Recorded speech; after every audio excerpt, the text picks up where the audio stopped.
This episode is in partnership with Authority Magazine. Authority Magazine, a Medium publication, is devoted to sharing in-depth and interesting interviews featuring people who are authorities in business, pop culture, wellness, social impact, and tech.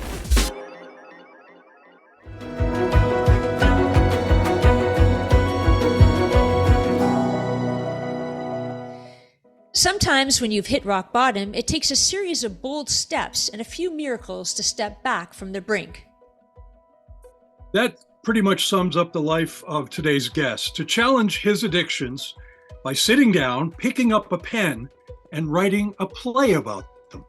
And that play, entitled Visions, has helped numerous substance abusers, not only in the audience, but also those who are the actors on the stage, people in recovery finding their next act. Bob, welcome to Believe in People. Thank you. I'm going to cut to the chase and ask you a two-part question. I call this the Kevin effect because that's what Kevin's known for. Number one, and I'll repeat this, I'm happy to. In your experience of going from addiction to recovery, and now having created a theater for recovery, can you share a specific moment or an instant where you witnessed the transformative power of someone's recovery journey? Okay, that's the first one. And the second one is, and I'll repeat it later, how did that experience impact your own understanding of the connection between art, recovery, and personal growth? When we did our first show in 1991 in Secaucus at Integrity House, a long-term drug and alcohol treatment center, it was a test because we were going to do it for a 12-step convention committee the next day. But I said, I want to test the play and see how it goes. So we did a free show, primitive lighting, primitive audio.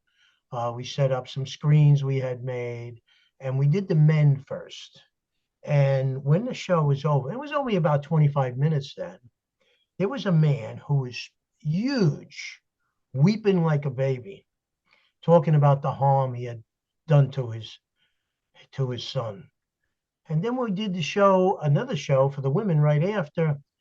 They were hugging us, and these women had lost their children, and they were hugging us, thanking us. I knew right from then that we had something special. Not too much, maybe a year or two later, as we began to do the treatment centers and shelters, I did a youth home in central New Jersey, Discovery House. And we did the show, and after the show, we went out in the audience, as we always do. One of the kids came up to me and said, I was going to run away and kill myself, but I'm staying. And over the years, as we continue to do the play, they're still weeping. They are weeping after the show. They're not weeping because they want to jump off a bridge. They're weeping because something touched them. And I can't say who's going to get touched. It seems like the hardest places we go, the greater the reaction. I don't know. I look at it this way. It's not me. It's all of us, like a prison serving as a medium for something great behind us. And what it affects, I can't say, but the reactions still to this day are overwhelming. May I ask you a little bit about your own story? Because I think that I'm sure a lot of people have misconceptions about what addiction is. What did you go through? Were you driven to the brink? And what brought you back? I hit a bottom, thrown in a county jail, assault charges, trying to break into my house. Police came and there was a scuffle. And I was so angry. I was drinking all day. And I was in a holding cell. It was crowded. It was a holiday. And I was saying, I'm going to get the cops. I'm going to get the wife. I'm going to do this and this, banging on the floor with my fist. And several of the inmates took the biggest guy, and they took him and they brought him into the shower and they tried to shove his head down the toilet. And when they were done, they surrounded me. I was next. And they started pushing me around. And all of a sudden, the police came in and they dragged everybody off. And I got on my knees and I said, God, help me. As if it was the last moment in my life. And something happened. A peace came over me. The inmates were taken out, and I was able to go to sleep. And when I woke, I realized what I was. I didn't come to the conclusion that I was an alcoholic and addict. And I knew, and that was just another great gift, that it wasn't me. Because if I knew it was me, I would have probably been still using. I knew it was a great gift. And it was done anonymously. It was just done like that as a gift. So I don't even remember the question now. I'm sorry, but Well, I mean, basically, the question was, when and how did you have your epiphany, which is basically what you've just described. But maybe just picking up on that, at what point did you decide to share this gift that you were given with others? well, I joined the 12-step program, but I had been there before 7, 8 years ago. Didn't last too long, couple of months. But I decided I wouldn't drink, and I did it for 2 years. And my life was up. They say you're not sober. I wasn't sober, even though I didn't drink. And I remember my wife picked up drugs during that time. My son got left back in school, and I was miserable. But anyway, when I came back, I realized that this great gift was given to me, and I went to meetings, and I was lost going from one meeting to another, sitting way in the back of the rooms. When a meeting was over, I just left. Made it back to where I was living and with some friends, and then something happened at one of the meetings. I walked in and something happened. I was so lost. I felt the love. It was nobody said anything to me. There were smiles. There was pat on the back, a handshake, and I felt love. I hadn't felt that for so long, and that was the group that I joined. And I realized later in my recovery that what they seen in me, they seen in themselves, and I also realized that through them, the one worked through them as a medium as well in my recovery. And my thinking is, and this is my thinking, is that addicts, alcoholics are highly evolved people. They just got lost on their way to come home. Perhaps thinking that alcohol and drugs were a medium to find their way home. When Bill W., the founder of AA, wrote to Carl Jung, the great thinker at the time, and explained to him the spiritual awakening, he said he believed that the alcoholic thirst was in fact a spiritual thirst, and they were trying to come home. And so Bill W. was overwhelmed with this idea, and they came up with the 12 steps, sort of like a path on a way to come home. And so I understand that. They're not misfits. We're not misfits. They are, once they recover, they're capable of extraordinary things. Their work energy is terrific. They are sincere, humble, hardworking, good family. They're just wonderful. It's just complete opposite. And yeah, they're good people. Hey, Bob, what were you like as a kid? Well, I don't know. I was the middle child. They say it's always a problem, right?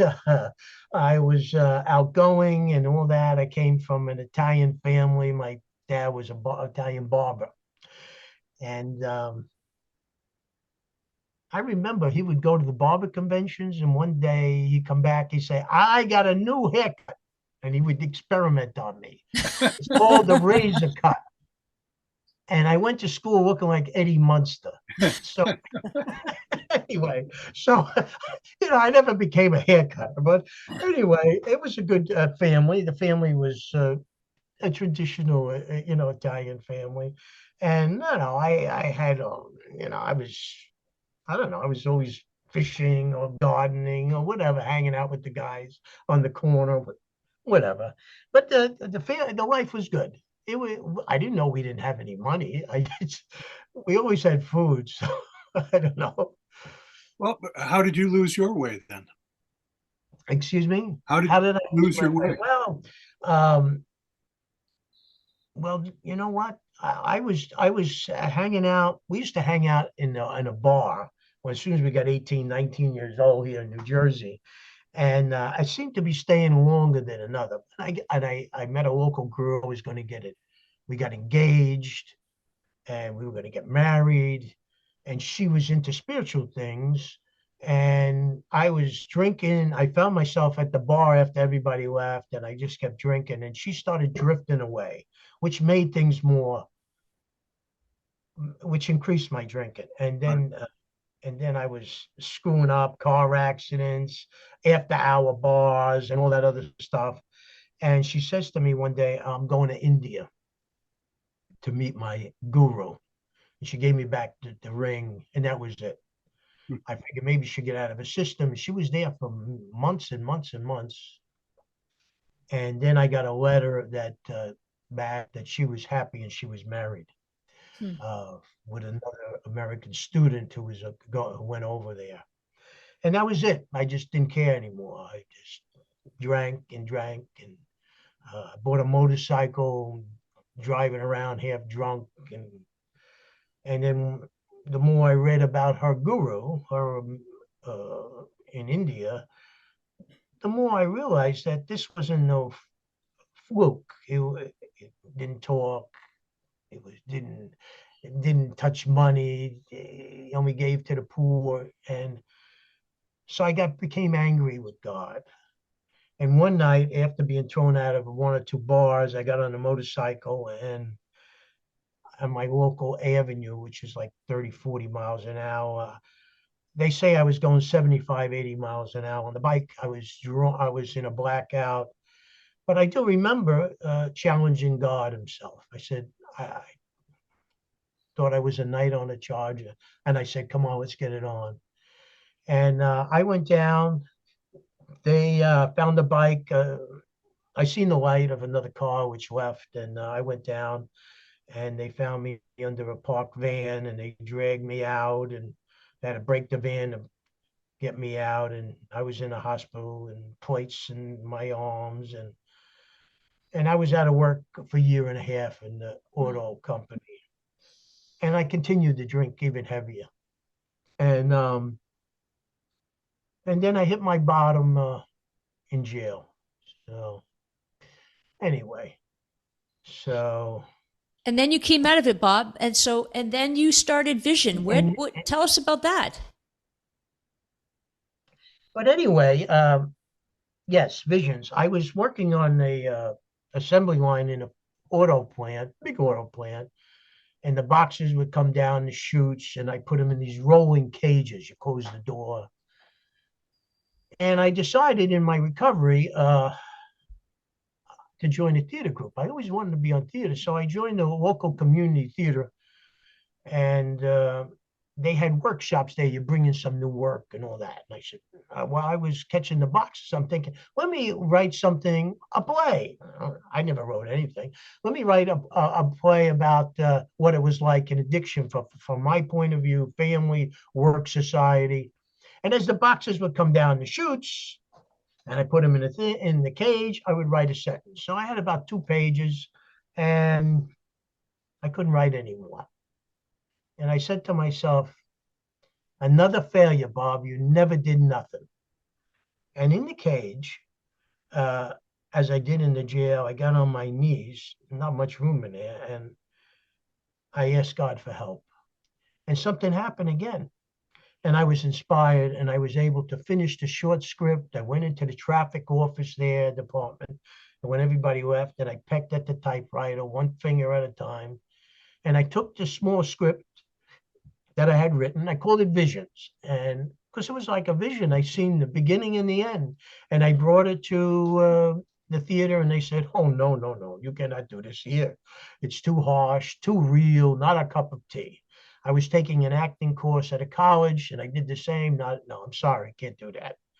I didn't understand. I thought it was inspired. And anyway, a friend of mine who was in a 12-step convention committee said, "Wow, this is great. Well, you know, the committee that I'm on wants you to do this at a hospital and institution convention committee. I'm sorry, convention at the hotel here in North Jersey." Oh, I said, "That's terrific. But now what do I do? I don't even know what to do next. I got to produce this. I got to get actors. Where am I going to get them?" So I went into the rooms of recovery and I said, "I don't care. This is, you know, in the recovery movement, you shouldn't say this." But I said, "You know what? You'll be a good bum." So I said, "You know what? You'll be a good pimp and you'll be a good hooker, you know?" So we had all, and they were flattered actually. So I started rehearsing a few here, and 5 churches gave me space. I rehearsed a few here and a few there, and eventually bringing them together like beads on a string. I made screens. I was no carpenter. I failed shop, and I built the frames and I stretched material, used 2x4s. I rented a primitive audio and lighting system, and then when we did our first show at Integrity House, as I mentioned, they were weeping, and then the same reaction the next day at the convention that we did, and the play began to evolve. Uh, and I said to myself, "We will not use last names. We will not get paid," because it was a gift. I don't. I didn't consider myself a writer. I considered it a gift, and they all agreed. And we would make our way. We would charge nothing for the shows. Maybe ask for a cup of coffee or some buns or something or some cake or something. And we started doing the circuits of treatment centers and eventually shelters. And in 1990, that was in 91, by 92 or 3, we were awarded the New Jersey Governor's Volunteer Awards in the Arts and Humanities. And I remember they said 10 of you can come down and get the awards with other people getting awards. And as we rented a van, the 10 of us, one guy who had bought a new suit, he says, "Cut my tags good because I got to return it." And then we went to the governor's mansion and we were waiting in their library, right? I mean, big couch, security guard, like Buckingham Palace there, you know, against the wall. And there was a couch with all the books. And one of my guys is sitting on the couch and he goes, "Check the couch for change." And the security guard, oh, he crumbled to the floor laughing. But anyway, we got our award. And we continued our mission, and the play began to evolve. We added more scenes. There were domestic violence scenes. There was youth at risk. It centered around a youth at risk. Homelessness, HIV was added.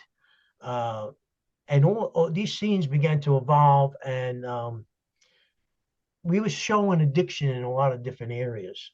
And there were 20 to 25 people involved with every show.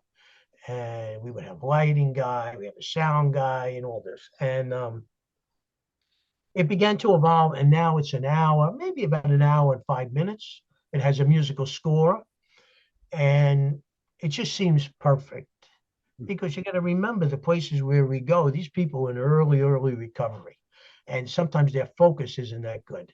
And then we branched out. We branched out, and we did open shows. And we had, and in 2002, I had a whim to see if I could make an impact. So I got an opportunity to take it to the House of Representatives for National Recovery Month. And I put up some of the money, and I went to Rotaries. I went to this club, begged for money. I didn't like it. No, but we made it, 22 of us, and performed there. And we received a Points of Light Award from Washington, D.C. for community service and volunteerism. Yeah. And but anyway, we've been in the Trump Marina. And then we went off Broadway, and we gave out 2/3 of all the tickets to area treatment centers and shelters and women in need and AIDS groups. And it was wonderful. The audiences were just treatment centers and for Tuesday, Wednesday, Thursday, Friday. On the weekends, we passed the bucket. And somehow we broke even. And that troupe was not only the recovering troupe, but there were like 35 people. I gave some opportunities to other people to double the role for the next day. And some of them were just actors or people who knew somebody in recovery. So we started expanding it. Today, we're open to anyone that wants to be in it. And I sometimes think if the when the theaters have auditions, if my group came near the door, they may close it. Please don't come in. I gotta ask you. You've told us about how the audience has reacted in terms of either weeping or it touches them deeply, but you just spoke about the fact that, and we should make a point of this, that a lot of the actors that you're using, as you just mentioned, are also in some form of recovery. Has their performing in your play had the same effect on them as it had on you writing it?